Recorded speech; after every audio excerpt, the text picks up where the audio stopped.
Cette vidéo est certes très rapide mais importante, elle concerne les maladies que vous devez connaître en génétique humaine. Il y a d'abord les maladies héréditaires non liées aux chromosomes sexuels. On les appelle maladies autosomales.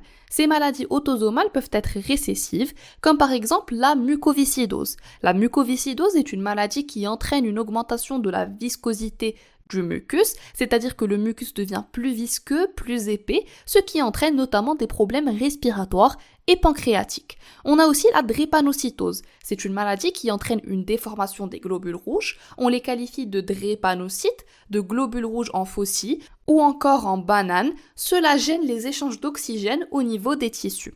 On a la thalassémie, c'est une maladie qui entraîne une destruction des globules rouges à l'origine d'une anémie, c'est-à-dire une diminution du nombre de globules rouges dans notre sang.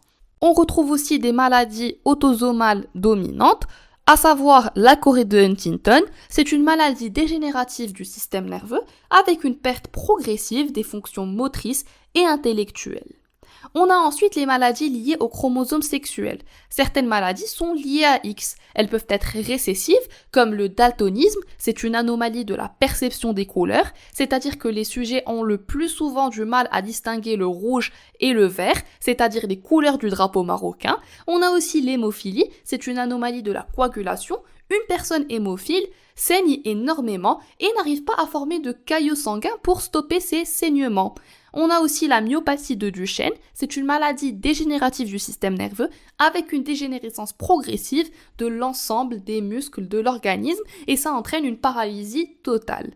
Parmi les maladies liées à X, on a aussi des maladies dominantes, comme le rachitisme vitamino-résistant, qui est un défaut au niveau du métabolisme de la vitamine D, entraînant des déformations osseuses.